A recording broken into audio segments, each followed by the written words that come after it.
My name is Sarah. I'm 28, and at the time, I was living in Portland, Oregon. I have a pretty predictable routine: remote work, my daily coffee fix from a local cafe, and an evening either at the gym or, more often than not, in the aisles of the grocery store, just 2 blocks from my apartment. Nothing ever really felt out of place until 2022, when I decided to try a dating app for the first time. I never thought I'd be the type, but after a persistent nudge from friends, I gave in. That's when I met Mark. He seemed perfect on paper: confident, charming, polite. His photos looked like they were pulled from a lifestyle magazine, casual, yet undeniably self-assured. After a few fun, light-hearted chats, he invited me out to dinner at a popular Italian place downtown. I agreed, my nerves already starting to buzz in anticipation. I arrived a little early, choosing a simple dress, the kind that makes you feel both elegant and comfortable. Mark showed up right on time, a picture of effortless style in a crisp blue shirt, that confident smile playing on his lips. He was everything I expected, and the conversation flowed easily. But as the night wore on, an odd sense began to stir inside me. Every time I mentioned something personal, my work, my favorite cafe, my cat Luna, he'd pull out his phone and type something down. I told myself it was probably just for work, or maybe a message to a friend. But the longer it went on, the more it felt methodical, calculated. He wasn't just listening. He was recording me. It wasn't casual. It was deliberate. And it made my stomach turn. When dinner ended, he smiled and said he'd love to see me again. I smiled back, but it didn't quite reach my eyes. I left with a strange sense of unease creeping up my spine, a nagging feeling that something wasn't right. For the next few days, I pushed the feeling aside. Mark sent me a few texts the day after. All the right things. How much he'd enjoyed our dinner, asking if I was free to meet up again soon. I replied, but kept things short. The uncomfortable memory of him scribbling notes on my life lingering at the back of my mind. That's when the strange coincidences began. I saw him at the gym, just as I was finishing my usual afternoon workout. Portland's a big city, and I told myself it was just a fluke. He waved from a distance, but thankfully didn't come over. I exhaled in relief. Then the next day, while I was picking up groceries, there he was again, standing in front of the wine section, staring at the bottles like they held the answers to the universe.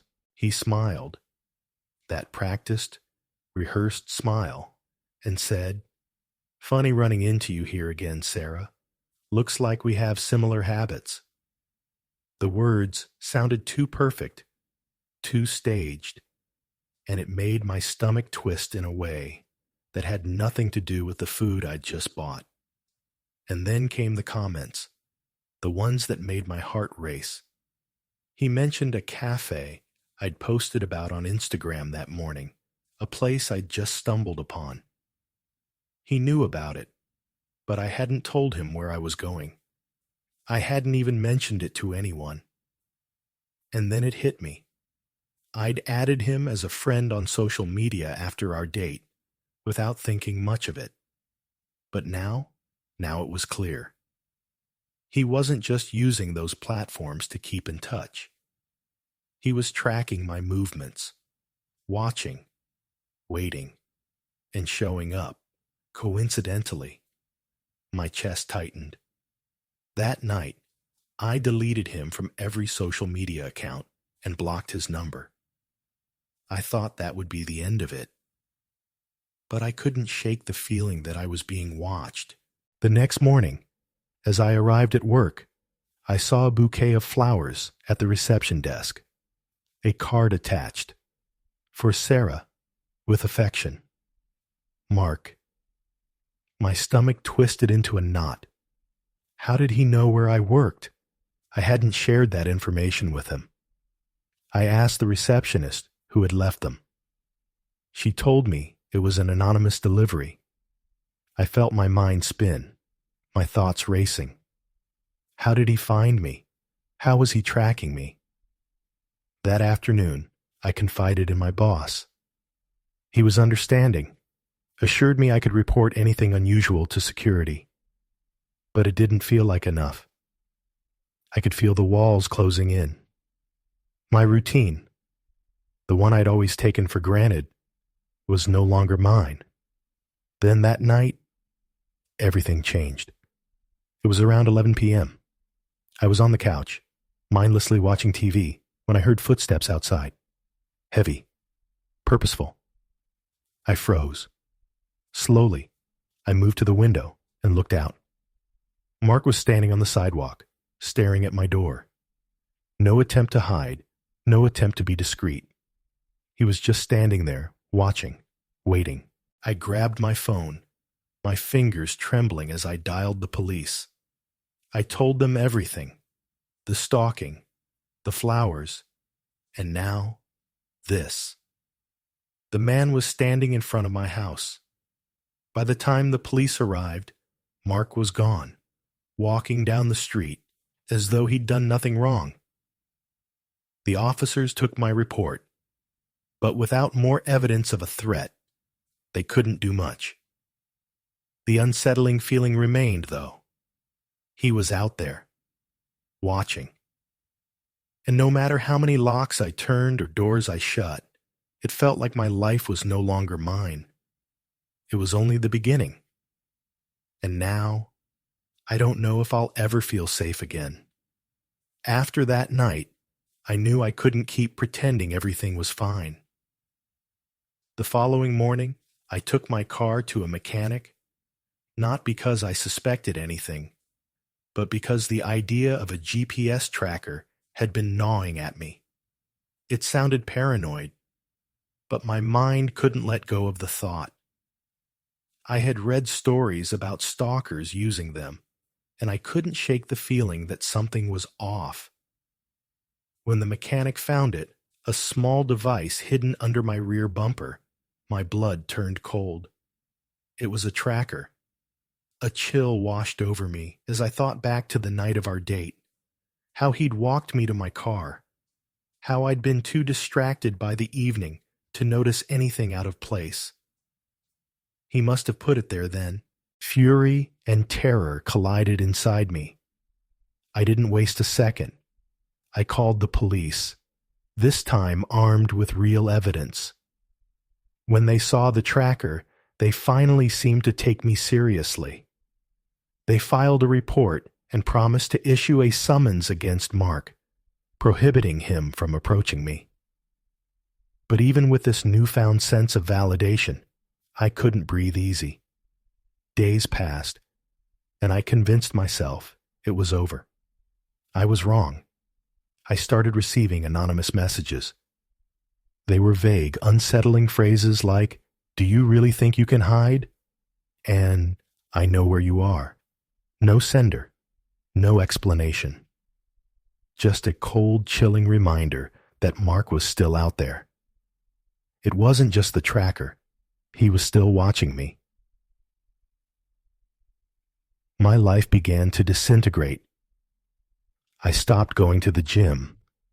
I avoided the cafe. I even changed my routes to work, hoping to lose him.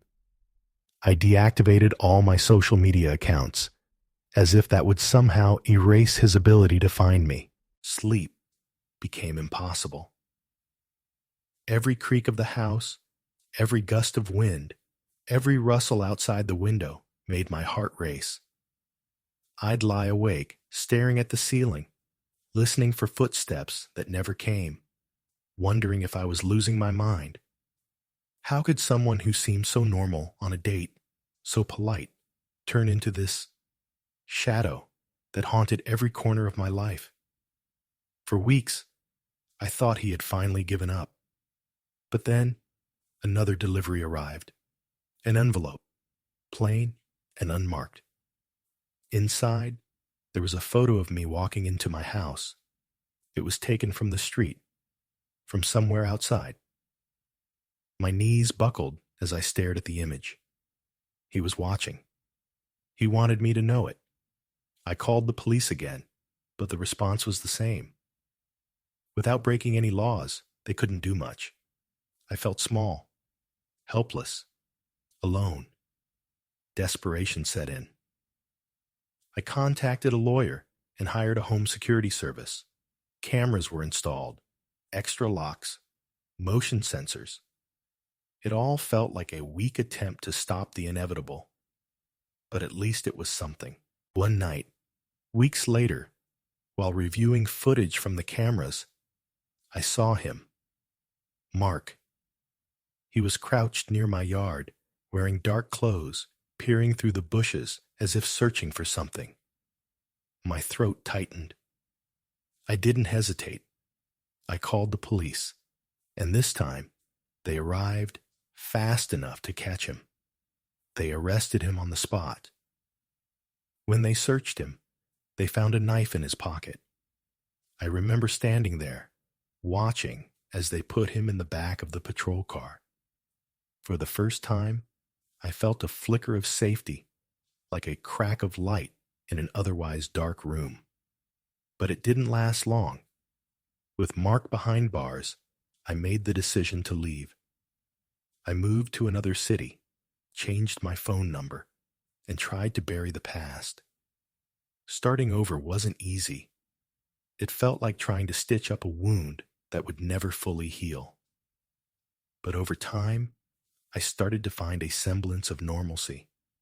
For a while, I felt like I could finally breathe again. But even now, I find myself checking my locks before bed, listening for footsteps in the distance. Because somewhere, deep inside, I know Mark hasn't really gone. Photography had always been my passion. I wasn't a professional by any means, but I poured my heart into it, capturing moments on weekends or during vacations. By 2018, at 26, I was trying to build some recognition. Posting my photos on Instagram seemed like a good start, but the real opportunities were always just out of reach. Then, out of nowhere, I received an email from a magazine called Voyage Luxe. They'd found my portfolio online and wanted me to cover an exclusive event at a resort in Mexico. I couldn't believe it. An official contract, an upfront deposit, and the promise that my photos would be published. This was it, the opportunity I'd been waiting for. The days leading up to the trip felt surreal.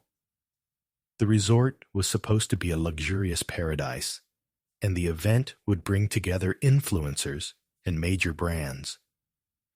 The communication with the magazine was seamless. The editor responded quickly, answered all my questions, and sent a detailed schedule. Even though a faint unease gnawed at the back of my mind, I brushed it off. After all, the excitement of a big opportunity often drowns out any warnings, doesn't it? I arrived at the airport with my camera in hand, my heart racing with anticipation. The flight was uneventful, and when I landed, a driver was waiting for me with a sign that said, Voyage Luxe. It all felt so official. The driver, a middle-aged man with a thick local accent, helped me with my luggage and told me the resort was about an hour away. As we drove, the scenery was breathtaking, but there was something about the silence between us that started to make my skin crawl. His eyes remained fixed on the road, but I couldn't shake the feeling that every glance he cast in the rearview mirror was colder than the last. Despite my growing discomfort, I tried to ignore it, chalking it up to nerves. When we arrived, the world I had imagined shattered in an instant. The resort was a construction site. Scaffolding towered over half-built structures. Debris littered the ground, and there was no sign of the luxury or bustle I'd been promised. My stomach dropped. "Is this the right place?"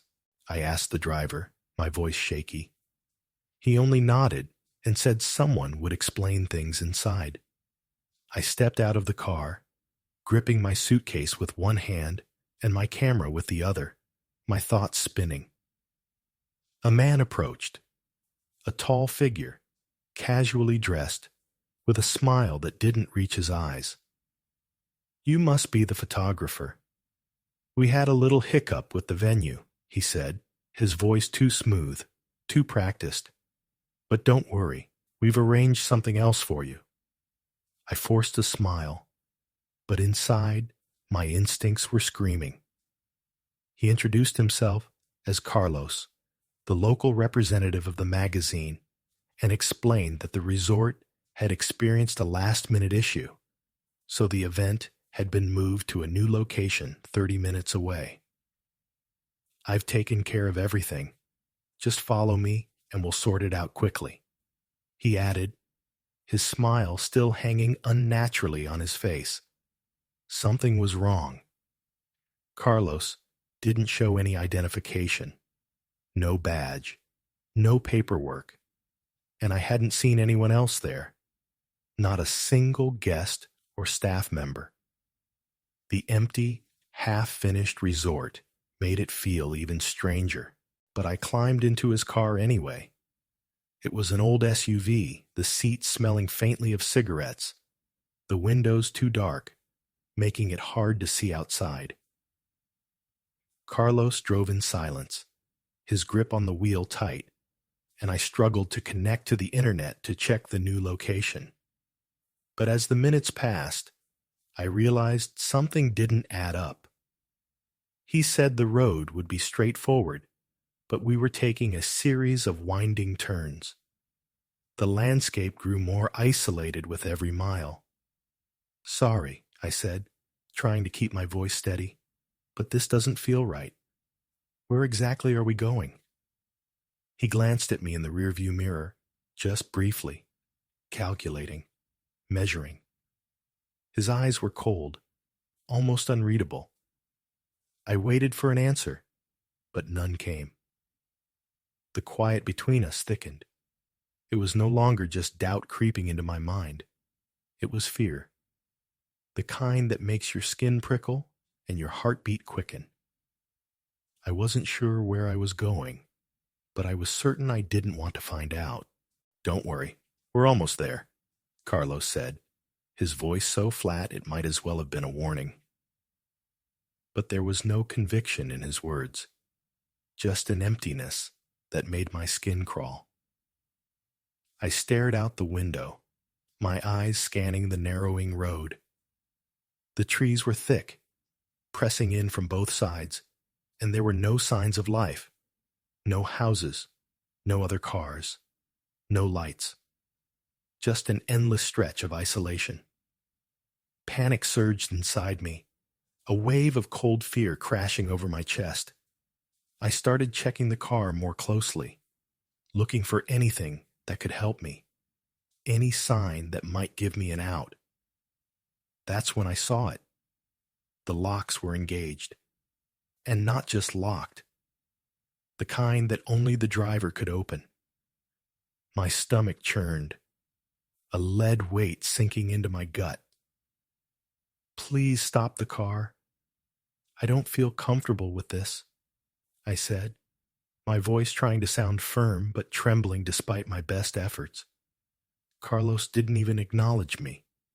His silence was like a slap in the face, each minute that passed making my anxiety twist tighter. My palms were sweaty, my grip tightening around my camera, my only form of defense, even though I knew it wouldn't help. Then, ahead of us, I saw a sharp curve in the road, and something inside me snapped. This was it. This was my moment. Stop the car now, or I'll scream until someone hears, I shouted, my voice cracking. Even though I knew there was no one around, I had to try. He only chuckled, a hollow sound that grated on my nerves. There's no one here to hear you, but if that's how you want it. Without another word, he slammed the brakes, throwing the car to the side of the road. My heart was hammering against my chest, every second feeling like a lifetime. My mind raced, desperately searching for a way out. But all I could think of was getting away, getting out. Carlos turned to me slowly, his eyes cold and calculating. What I saw in them was pure contempt, laced with amusement, as if he were enjoying my fear, savoring it. I didn't give him the satisfaction.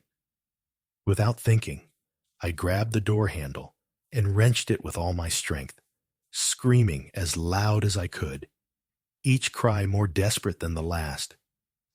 Carlos muttered something under his breath in Spanish, his annoyance palpable. That's when it hit me. He wasn't worried about keeping me in the car. He was more concerned with shutting me up. I pulled harder, using every ounce of strength I had, and after what felt like an eternity, I heard the satisfying click of the locks releasing. Go! Get out of the car, and good luck in the middle of nowhere, Carlos sneered, his voice dripping with sarcasm before he slammed the gas pedal, speeding away without a second glance. I stood there, frozen for a moment, my chest heaving with ragged breaths. The silence hit me like a physical blow. It was so absolute, so oppressive, it swallowed me whole. The only sounds were the wind, rustling through the leaves, and the distant hum of insects. I felt exposed, vulnerable, completely alone. Shaking, I pulled out my phone, hoping for a miracle. By some stroke of luck, there was a weak signal. I turned on the flashlight, the beam cutting through the darkness. Without a plan, without any sense of direction, I began walking. I didn't know where I was going, but I had to move. I had to hope that someone, anyone, would find me. Hours passed, or at least it felt like hours. My legs were trembling, my body on the verge of collapse. But then, in the distance, I saw a faint flicker of light. I waved frantically, my heart leaping as a beat-up pickup truck slowed down.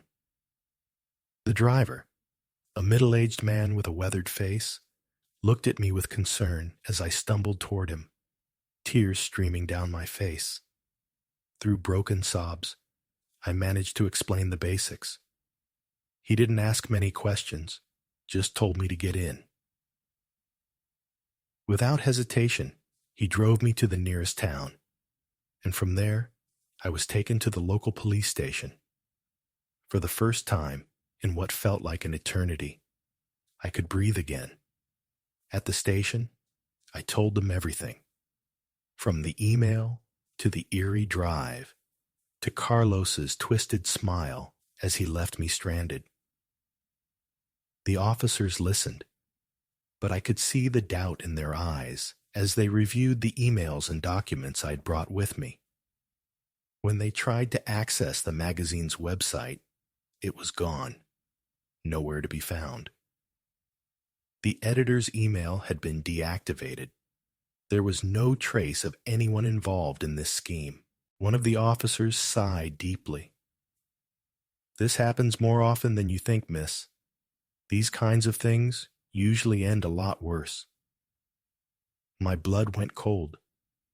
The words hit me like a physical blow. I was safe now, but it didn't feel like a victory. It felt like a warning. I flew back to Brazil the next day, my mind still reeling. I couldn't bring myself to touch my phone for days, afraid that I'd receive another fake email or fall into some other trap. The experience had shaken me to my core. I no longer trusted anything that seemed too good to be true. What terrified me the most was how carefully I'd been manipulated, how close I had come to becoming another victim of something far darker than I could have imagined. To this day, I still don't know what they had planned. But one thing is certain: I will never ignore my instincts again. I've never been the paranoid type when it comes to technology. I mean, I take precautions, sure, but I don't obsess over it. Still, I've always made an effort to keep my home secure. My husband and I live in a quiet neighborhood with our dog, so we never really thought we had much to worry about. That is, until my co-worker Lucas insisted I modernize my security. He was always on about the latest gadgets, and when he told me about this smart smoke detector, I figured, why not? According to him, it was one of the best on the market. Accurate sensors, integrated with your phone, and even alerts for anything unusual. The idea of keeping an eye on our place when we were away seemed like a practical solution. So, I bought the model he recommended from a website I'd never heard of. I trusted Lucas, though. He assured me it was reliable. The first few days were uneventful. The detector was discreet, easy to set up, and sent notifications to my phone when it detected anything out of the ordinary. It was kind of reassuring, though I didn't fully understand what unusual meant. But on the third night, something changed. Around 2 a.m., the device emitted a faint click, a sound so soft it could have been a figment of my imagination, but it was enough to pull me out of sleep. At first, I dismissed it as part of its normal operation, but that night, it felt different. I couldn't shake the feeling that I was being watched. I glanced at the detector, and that's when I noticed it. A faint glow, different from the usual battery indicator.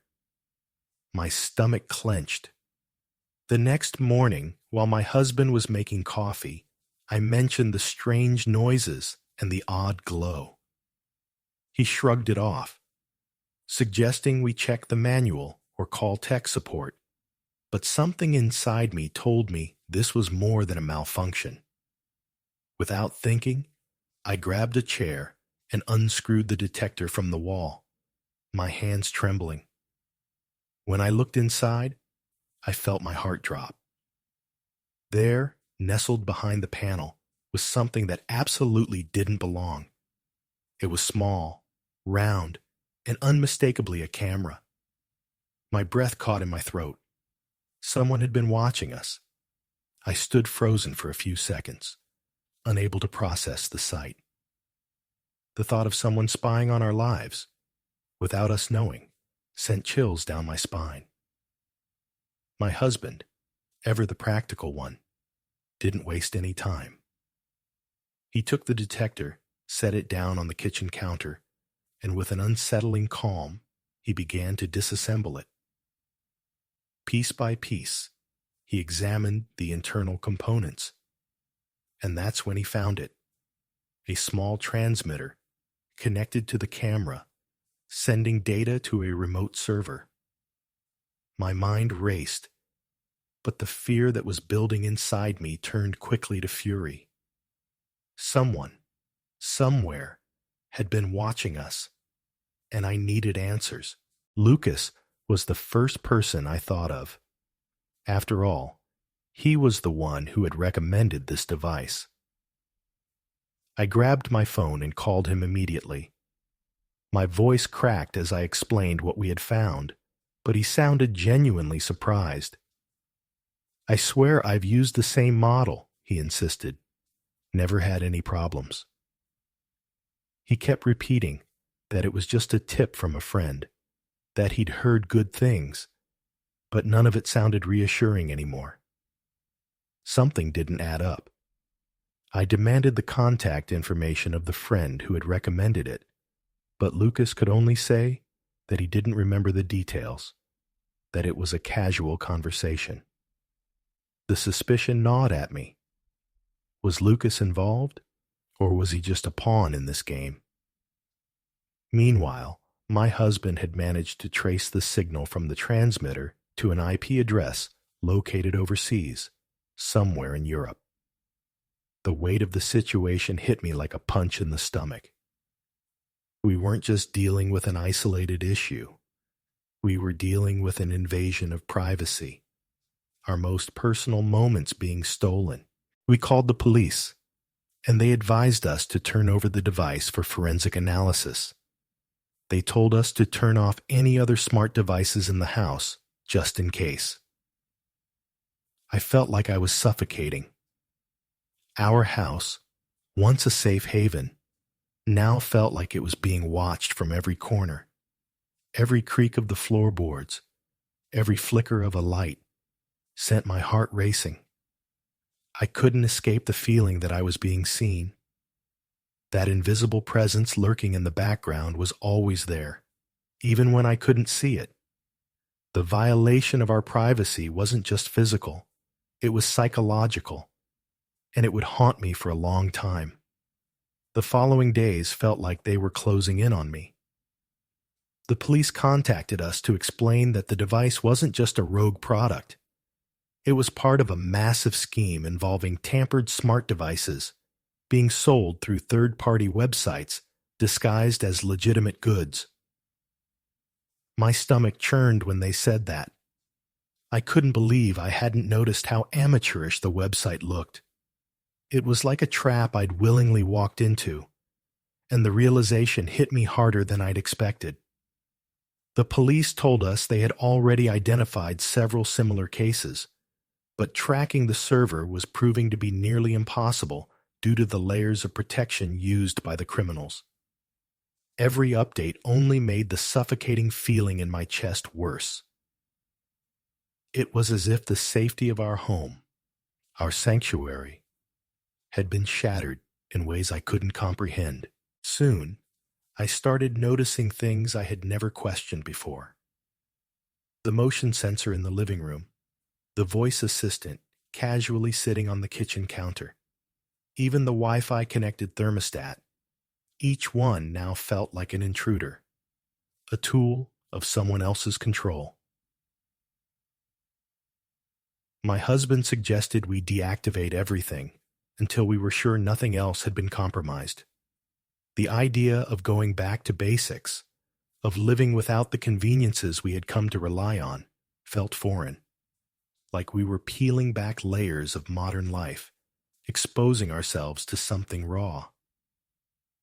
But as we unplugged each device, the house began to quiet down, and in that eerie silence, I felt something I hadn't realized I needed: control.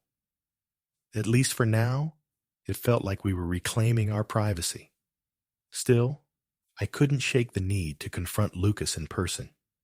The thought of him kept swirling in my mind. I needed to see him, look him in the eye. When we arrived at his house, he greeted us with that same easy smile he always used at work, the one that always diffused tensions. But today, it felt more like a mask. I wasn't here for pleasantries. I explained everything again, this time with more detail, making it clear that I needed to know exactly who had recommended the device. Lucas seemed genuinely uncomfortable, shifting uneasily in his chair, as if he couldn't decide whether to defend himself or confess something. Eventually, he gave me a name: Rodrigo, an old friend of his who worked in technology. But when we tried reaching him, the number Lucas provided was no longer in service. I could feel the tension coil tighter in my chest, the suspicion growing.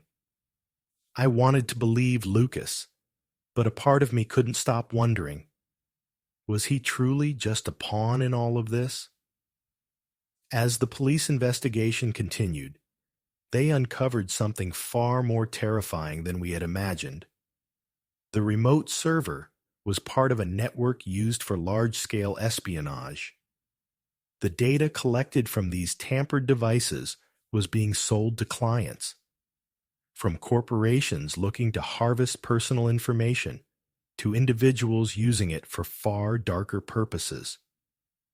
My body went cold when I heard that. I felt a sickening mix of disgust and reluctant relief. Disgust at the sheer scale of the operation, and relief that we weren't just paranoid. This was real. But then came the horrifying part.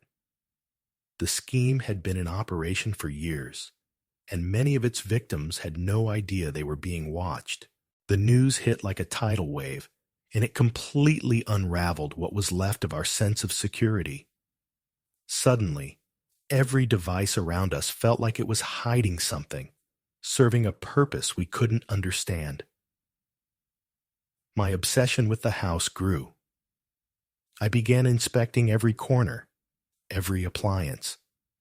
My husband, though dismissive at first, started to pay closer attention too. The police advised us to keep the details of the investigation private, but that was impossible. The feeling of being watched didn't go away, even after we had disconnected everything. It was as if the presence, the invisible eye, was still lingering, even though the devices had been turned off. In the end, we decided to take an extreme step. We removed everything: cameras, voice assistants, even the smart TV. We packed them away, each one a reminder of the violation, of how they had silently recorded us. The police eventually closed the case. The website I had bought the detector from had been shut down, but the people behind it were still at large. The fact that part of the story remained incomplete only deepened my paranoia. It was like an unfinished nightmare. To this day, I won't touch anything that needs an internet connection to function. The moment I hear someone recommending a smart device, a chill runs down my spine, and all I can think is, who is watching us now? Even after everything was supposedly resolved, there's still a part of me that can't stop thinking about how easily we trust technologies we don't fully understand. The idea that something so seemingly harmless could spiral into such an invasion still sits heavy in my mind. There are nights, quiet, ordinary nights, when I know that every device we own is out of the house, that nothing is connected, and yet I still feel it. That gnawing sensation, like I'm being watched. It's like my mind was rewired, conditioned to detect danger at every turn. Even the silence of the house felt heavy, as if something unseen still lurked in the corners. My relationship with Lucas was never the same. He apologized, of course, said he felt awful for recommending something that ended up becoming a nightmare. But the more I thought about it, the more I couldn't ignore the fact that he was, at the very least, reckless, careless. He didn't understand the weight of his actions, or perhaps he never thought about it. I had to wonder if he'd been oblivious or complicit in something much darker. In the end, what haunted me wasn't the device itself, but the thought that somewhere out there, someone had seen parts of us that were never meant to be seen. The quiet moments, the conversations, the mundane, everyday things we thought were private. Our lives on display for some unseen observer. And that thought, how easily those boundaries were crossed, was more disturbing than any machine could ever be. Now, when I tell this story, it's not just to warn about smart devices or digital privacy. It's a reminder of how easily we forget. In today's connected world, nothing is truly ours. There's an unsettling truth to the fact that it all started with a simple piece of advice, a recommendation that seemed innocent enough. I should have questioned it, but I didn't. Maybe the biggest mistake was thinking that security could be bought so easily, without suspicion. It wasn't just the devices or the scheme. It was the unspoken cost of trust, of believing that our private world could be protected, even when we didn't fully understand what we were inviting into it. And now, it's a strange, uncomfortable thing to reflect on. How we let our guard down. How we let something so small and so simple infiltrate the most sacred parts of our lives. I'll never look at technology the same way again. Not now. Not after everything that happened. When I moved into that old building, I thought it would be the fresh start I needed. I'd just ended a long relationship, and the thought of living alone in a small but charming apartment seemed like the perfect escape. The apartment itself was on the 3rd floor, tucked in the corner of a creaky old building with wooden floors that groaned underfoot and tall, worn windows that let in the light, but not much else. The place had a timeless quality, almost as if it was frozen in the 1950s. There was a certain character to it, though, one that made it feel like home. The first month passed in a comfortable, predictable routine. I worked during the day, spent my evenings reading or just watching the city below from the living room window. That's when I first saw him. At first, it seemed like nothing. A figure on the roof of the building next door, barely noticeable at the edge of my vision. But he kept appearing, sitting there, staring in my direction, always motionless, his face obscured by the setting sun. I tried to brush it off, thinking he was just some eccentric neighbor who liked to watch the world from above. But something about him unsettled me. He never moved, never spoke, never looked away. He just sat there, staring, as if he was waiting for something, waiting for me. The odd part was how consistent he was. Every evening, without fail, there he was, sitting in the same spot, his back hunched slightly, head tilted just enough for me to see his eyes locked in my direction.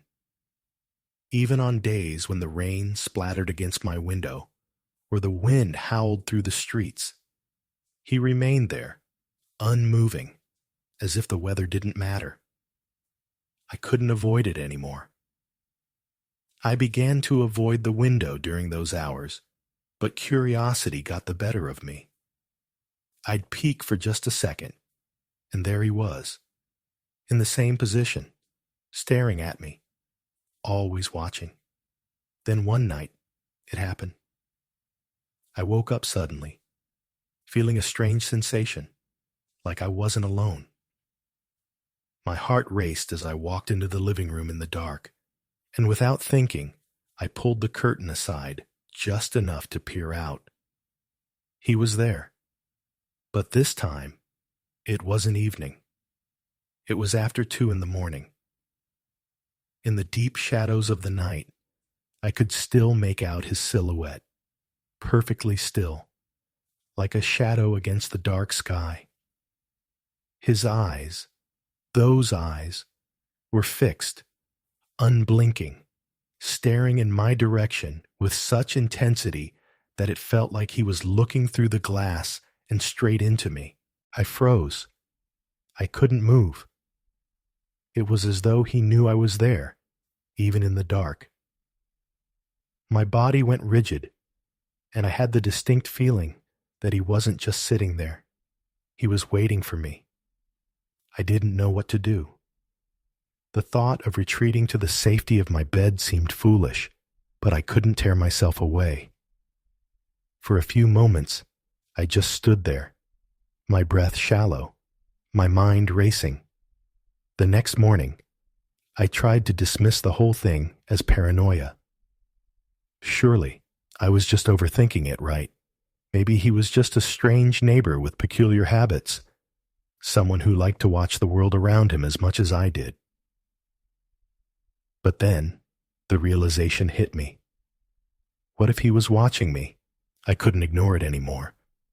I began keeping track, mentally noting when he appeared. To my growing horror, there was no pattern. Some days he was there at dusk, others at dawn, and on the worst nights, he showed up in the early hours of the morning. Always present, always watching, always in sync with the moments I approached the window. As if he knew. One afternoon, I decided I'd had enough. I would confront him. I waited, trying to steady my nerves. As soon as I saw him appear on the roof, I forced myself to act. I took a deep breath and waved my hand, a gesture of defiance, hoping to make him acknowledge me. But he didn't move, not a muscle. I called out, loudly, trying to make sure anyone nearby would hear. "Hey!" I shouted, my voice cracking. But he didn't flinch. He didn't blink.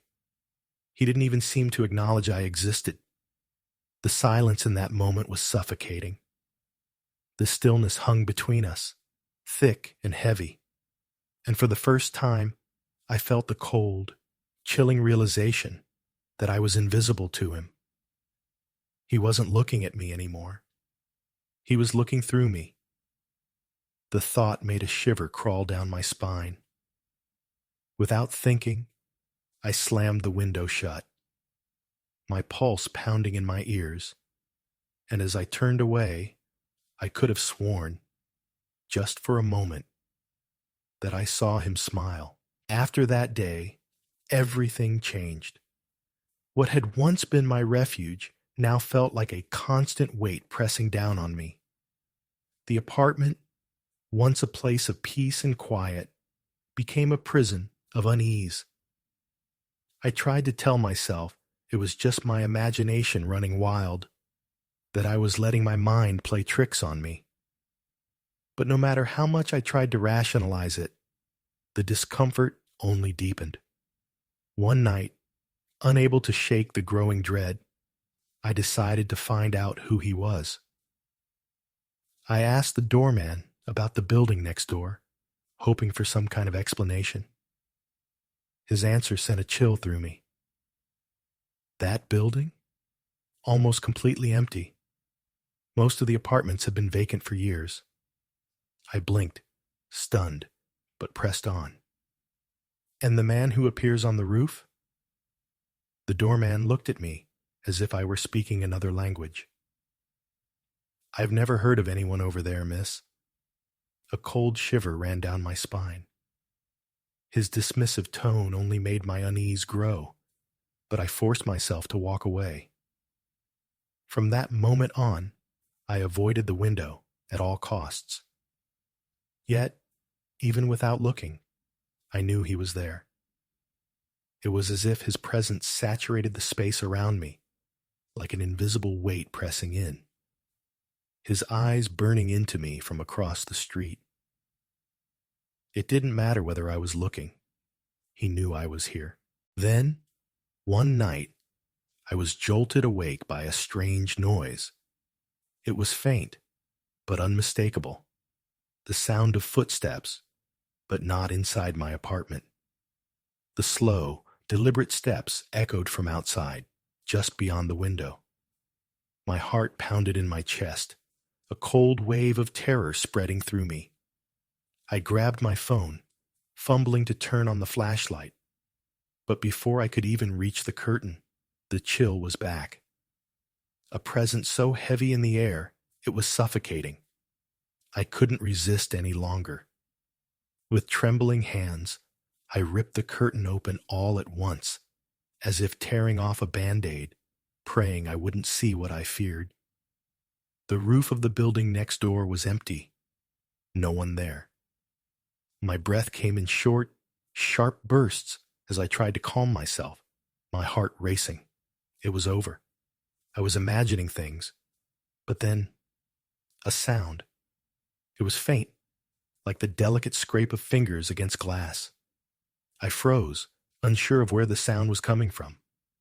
Slowly, I moved to the window, the silence so deep it felt suffocating. I peered out. Nothing. Just the darkness of the night, the soft hum of distant traffic, and the cold emptiness of the street below. I slammed the window shut, my hands shaking as I locked it. But even as I did, I felt that feeling. He was still out there, watching. The thought lingered with me until morning, gnawing at the edges of my mind. The next day, I asked around. I spoke to the neighbors, trying to pry more information from them. But every time I mentioned the building next door, the room grew colder. One elderly woman on the second floor, after a long, uncomfortable pause, finally said, "If I were you, I'd put up some thick curtains on that window." Her voice was low, almost a whisper. That was enough to push me to the edge. I knew I had to learn more, so I scoured the internet for any information I could find. But there was nothing. No history, no records, no mention of the building at all. It was as if it had never existed. That night, I decided to test something. I would sit, watch, and see if there was a pattern to his appearances. I kept the living room lights off, cracked the curtain open, just a fraction, and sat there for hours, every minute dragging on as the silence pressed in around me. It felt ridiculous, like I was hunting ghosts, but I couldn't stop. I had to know. It was already past 2 a.m. when he appeared. He didn't climb up, didn't make a sound. He just was. Suddenly, as though he had materialized from thin air, sitting there in his usual spot. His head tilted slightly to the side, and his eyes, those eyes, fixed on me. My stomach turned in knots, and I fought the urge to look away. My phone was in my hand before I even realized it, and I aimed it at him, hoping to capture something, anything, to prove he was real. But as I pressed the shutter, something bizarre happened. The screen went black. No image, no reflection of the man who was sitting there, staring back at me. My breath caught in my throat. I lowered the phone, and that's when I felt it. The air around me had changed, heavier, thicker, like something was drawing closer. I looked back at the roof. There he was, standing now, standing in the same unnatural stillness, as if he were studying me, as if he were aware of me in a way that went beyond the physical. My body refused to move. I couldn't tear my eyes away, even as he slowly took a step toward the edge of the roof. His gaze pinned me in place, as if I were a bug caught in a web. And then, just as suddenly as he had appeared, he turned his back and vanished, swallowed by the darkness. I don't know how long I sat there, frozen in place, too afraid to move, too afraid to even breathe. But somehow, the night stretched on, and I knew that whatever I had seen, it was only the beginning. The next day, I woke up feeling drained, as if I had spent the entire night carrying a heavy weight. It wasn't just physical exhaustion. It was a mental fog that weighed on me, a sense that my mind was filled with thoughts that weren't my own. I tried to work, to distract myself with something familiar, but my concentration was shot. The image of him disappearing on the roof kept playing in my head over and over, like a broken record. I couldn't shake it. I knew I had to do something. I couldn't ignore it anymore. I gathered the courage to go up to the top floor of my building, hoping that a clearer view of the roof next door would give me some kind of explanation. The wind was cold, the kind of biting chill that makes you feel like you're being whispered to by something invisible. When I finally looked over at the building next door, my heart stopped. There, in faded paint almost swallowed by time, were the words, "I see you." I ran down the stairs, my feet almost stumbling over themselves, feeling like I was being followed, though I knew no one was there. I locked the apartment door behind me, shoving a chair against it, even though I knew it wouldn't protect me. I spent the rest of the day on the couch, wrapped in a blanket, trying to push back the madness creeping into my mind. That's when I decided I needed help. I called a friend and told her I wasn't feeling well, asked if she could stay with me for the night. She arrived early, bringing food, laughter, and, unknowingly, some comfort. For a few hours, it felt like things could go back to normal.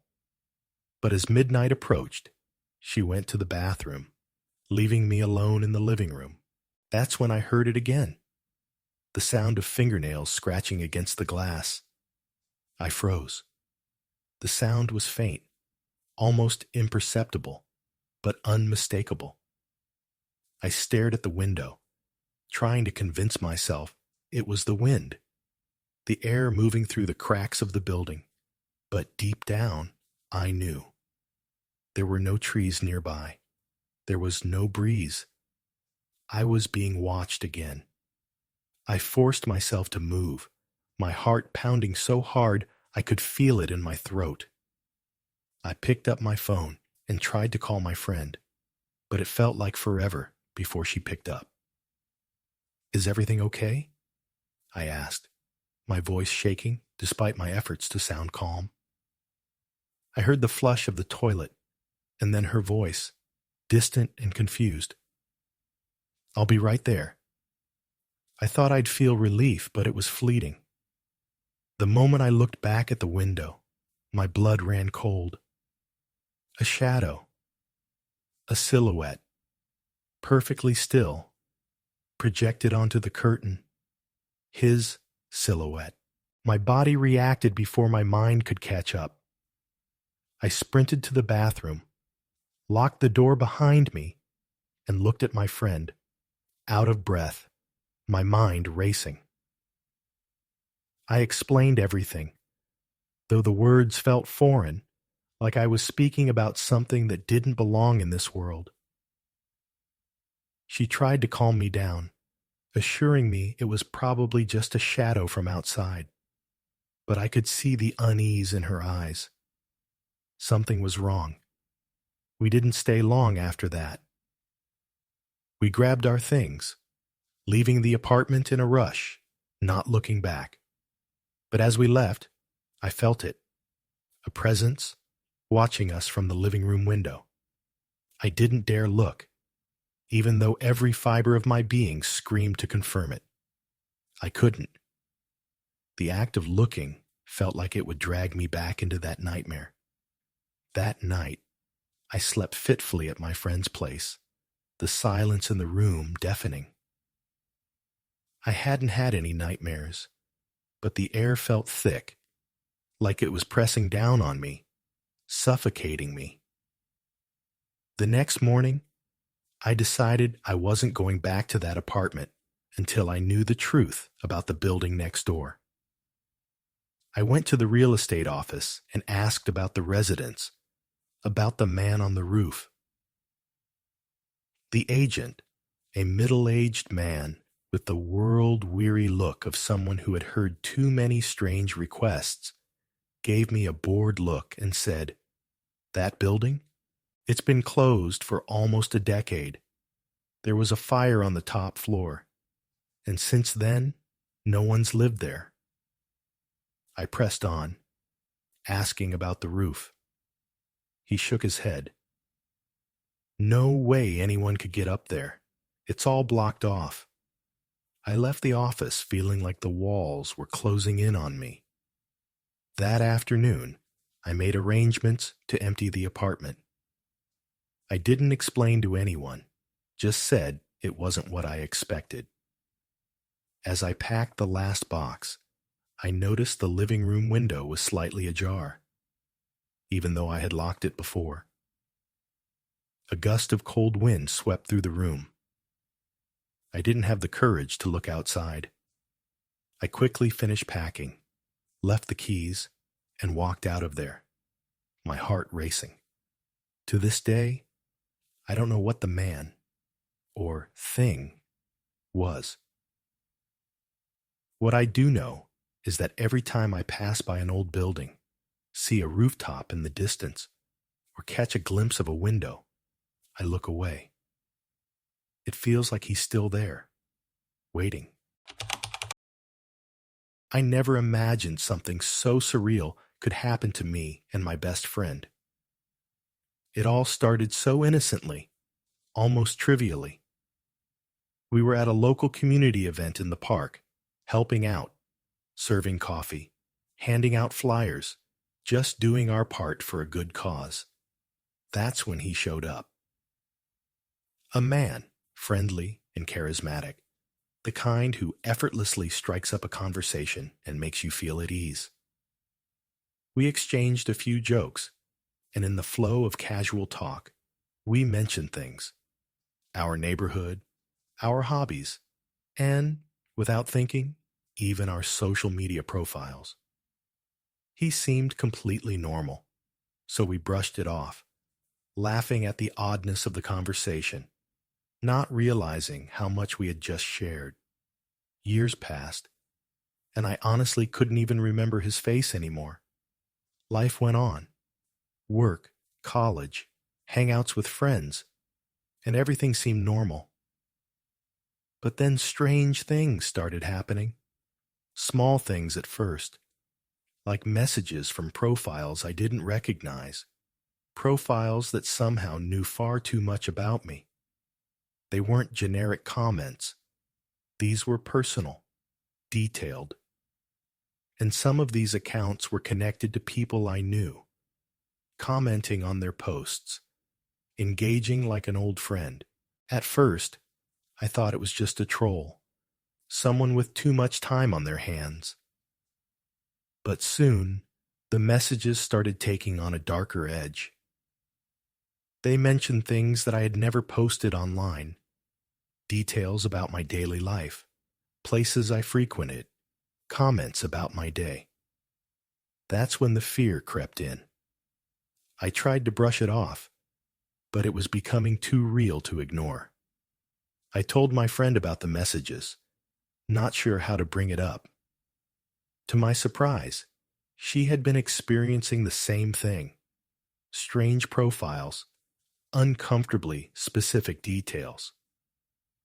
But then she told me something that sent a chill down my spine. One of the fake profiles had commented on her outfit, how the color of her dress last week had matched the coffee shop perfectly. She hadn't told anyone about what she'd worn, and that was when it hit us. We both remembered that man from the event. It wasn't just a coincidence anymore. The feeling was undeniable.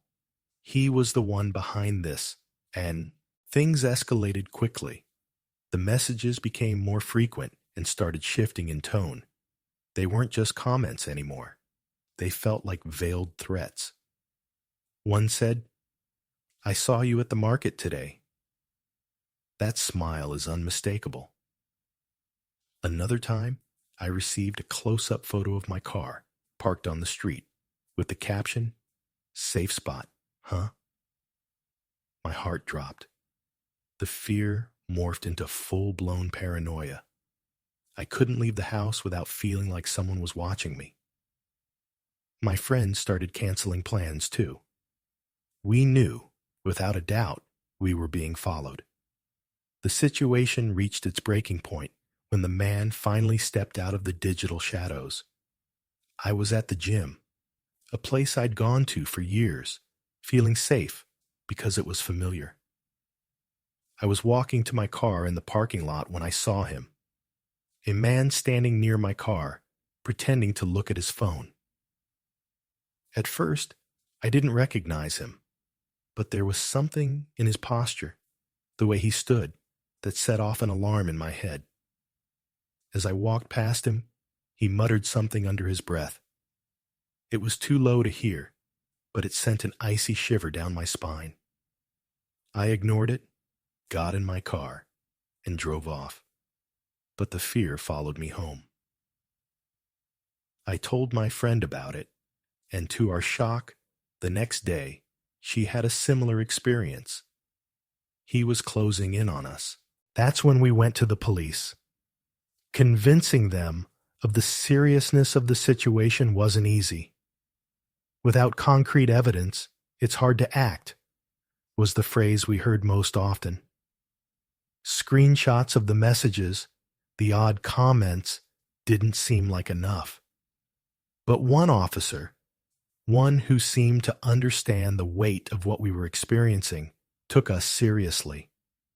He suggested we install trackers in our cars and activate geolocation apps on our phones. We agreed immediately. We were desperate. Things escalated even more quickly. 2 days later, my friend ran into the same man outside a grocery store. He approached her directly, his voice smooth but cold. "I'm not a stranger. Remember me?" It was then that she finally recognized him. It was the guy from the community event, the one we had talked to, the one who seemed so harmless. That's when everything clicked. After everything that had happened, there was no denying it. The man wasn't just a random coincidence. He was stalking us. The fear was no longer subtle. It was in everything. The way I looked over my shoulder when I walked down the street. The way my friend hesitated before leaving the house.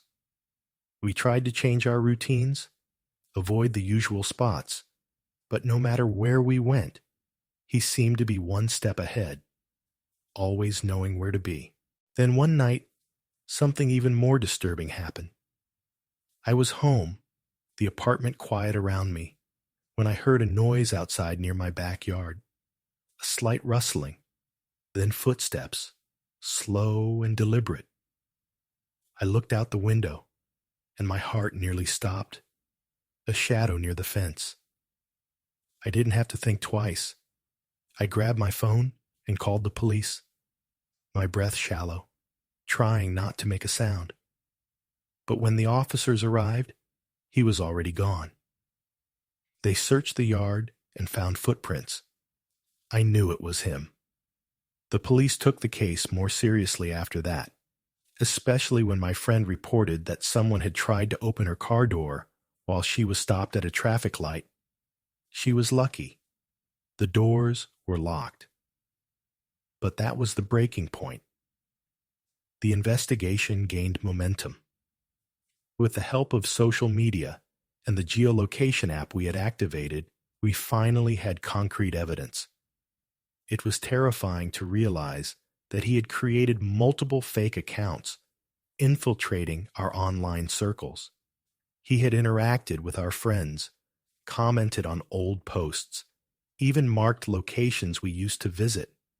He was tracking us, both online and in real life, and he seemed completely unafraid of being caught.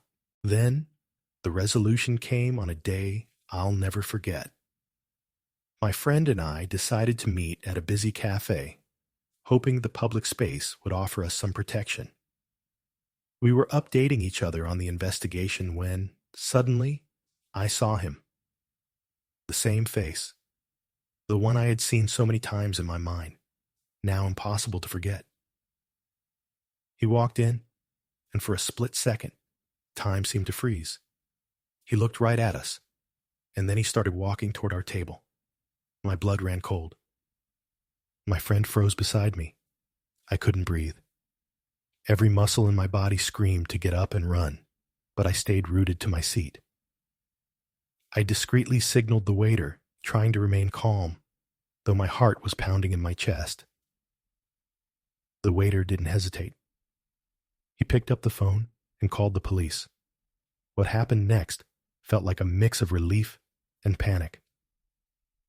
The man sat at a nearby table, staring at us with unnerving intensity. It was as if he was waiting, as if this was part of some game he was playing.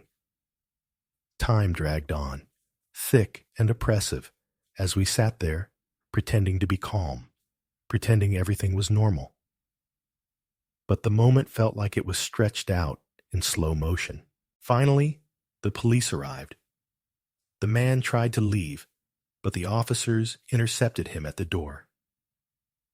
I watched as they approached him, feeling a strange mix of fear and triumph. They found a phone on him, photos and messages that proved everything we had feared. When he was taken away, I felt a wave of relief, but it was shallow. The vulnerability never really disappeared.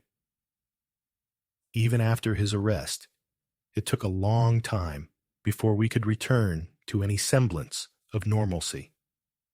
The thought that someone had been tracking our every move for years, infiltrating our lives so deeply, it haunted me. Even after everything, the impact lingered. I had to deactivate several social media accounts, change my routine, and adopt habits I never imagined. Like always, varying my route home, always checking the locks twice. My friend did the same, but the paranoia stuck with us for months. The scariest part was how ordinary, how harmless he'd seemed at that community event.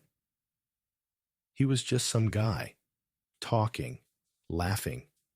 Yet behind that was a depth of obsession and malice that we hadn't seen.